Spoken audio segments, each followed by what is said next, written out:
Chers frères et sœurs, salut. Et salut nos amis comoriens, burkinabés, les amis maliens, les amis guinéens, de Conakry, de la Guinée équatoriale, je vous salue. Salut les amis de la Guinée-Bissau.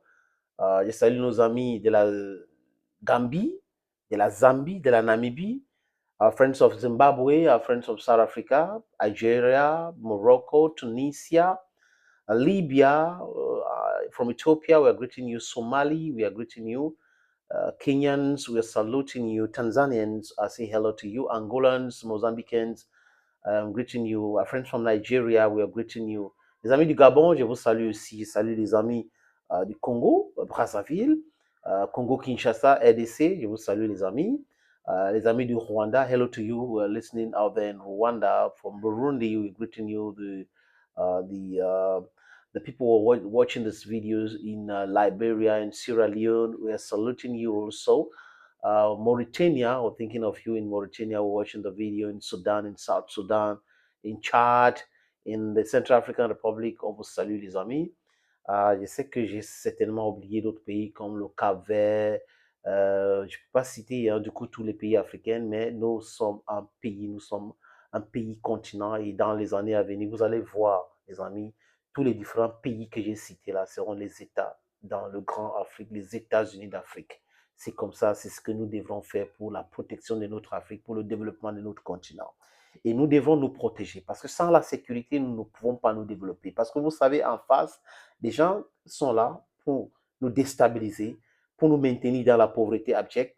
Mais nous avons besoin de leaders qui vont penser sécurité et penser développement. Parce que sans la sécurité, il ne peut pas avoir le développement. On n'a pas de temps de continuer à faire des guerres inutiles pour nous. C'est-à-dire que les guerres exportées, on est en train de faire les guerres pour les autres personnes. On a tellement fait ça dans l'histoire, on les a tellement aidés pour faire les guerres à leur place et aujourd'hui, ils continuent de nous considérer comme des moins que rien. Les amis, ça va changer, ça va évoluer.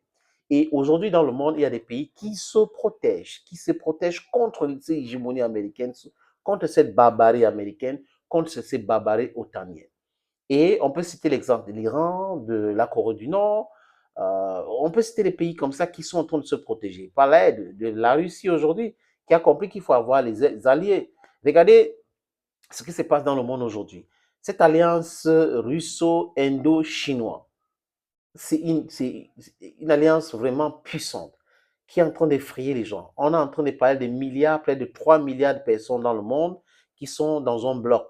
Oui, qui font des choses ensemble, qui ont compris le message, qui ne peuvent pas rester toujours cloîtrés là et prennent les ordres à l'Occident. Ce n'est plus possible. Ça a tellement duré que des gens normalement constitués ont commencé à penser qu'il faut mettre un terme à cette stupidité. Les amis, est-ce que si les Américains ne menaçaient pas la Corée du Nord, il devrait avoir cette course aux armements? Parce qu'aujourd'hui, les pays pensent que pour se protéger, il faut avoir des armes nucléaires. Il faut avoir des missiles intercontinentaux. Il faut avoir des missiles qui peuvent porter des charges nucléaires. Et la Corée du Nord n'est pas très loin des États-Unis. Donc, les Coréens se sont préparés en conséquence et aujourd'hui, ça évite une catastrophe. Vous savez que les élites qui créent les guerres aux États-Unis font ça parce que c'est lointain. Mais quand ils se rendent compte que leur propre territoire peut être touché, ça les effraie. Ça effraie parce que l'opinion publique américaine ne va pas accepter cela. La Première Guerre mondiale, vous avez vu ce qui s'est passé. There was the isolationist policy in the United States. Second World War, exactly the same thing. If not of what Japan did to the island of Pearl Harbor. N'est-ce pas? Qui a poussé les Américains à entrer officiellement en guerre parce qu'ils étaient déjà en guerre d'envoyer les armes au Royaume-Uni, les sous-marins hitlériens étaient en train de combattre cela, couler les bateaux et autres. Les amis, c'est un peu cela. Et la Corée du Kim fait des pronouncements clairs. What they're saying is clear. Americans can no longer attack us. America can no longer attack us. And what he means by America is the elite in power, because not all Americans are there for war. They want to live a peaceful life, live a life of realism, live a life where they will pay their bills. Normally, they will not have problems with any country in the world. They want to live their life correctly. Now, friends, I want you to watch this little video of Kim sending a strong message to the Americans. Les États-Unis ne pourront jamais oser déclencher une guerre contre nous. La totalité du territoire américain est désormais à portée de nos missiles nucléaires. Et le bouton de lancement se trouve juste sur ma table. Ce n'est pas du tout un chantage, c'est la réalité. En avril 2022, la Corée du Nord organise l'un des plus grands défilés militaires de son histoire. La vedette du jour, la voici. Le Hwasong-17, énorme missile balistique intercontinental, capable d'envoyer plusieurs ogives nucléaires n'importe où sur la planète. Pour le régime, c'est une assurance vie. Pour Kim Jong-un, l'aboutissement d'une promesse qu'il avait faite à son peuple 4 ans plus tôt. Ce que Kim Jong-un explique ce jour-là, c'est que le pays a atteint son but ultime, devenir une puissance nucléaire. C'est-à-dire une puissance pratiquement inattaquable, même par les États-Unis. Ouais. Vous avez vu? Puissance inattaquable même par les États-Unis. Et c'est vers là où on est en train d'aller. La militarisation du monde. Quelqu'un, quelque part, doit stopper cela. Les gens ont besoin de vivre en paix. Parce que l'apocalypse n'est pas très loin.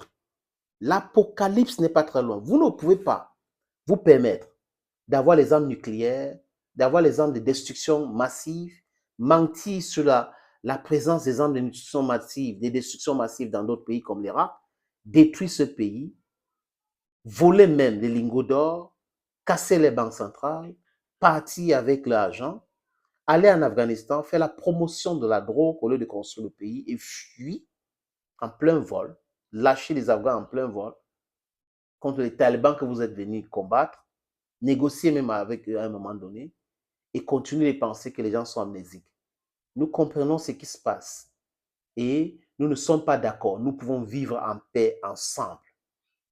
Mais l'attitude belliqueuse de certaines élites américaines pousse le monde entier à se réarmer, les gens à courir vers les armes pour se protéger contre les différentes attaques américaines.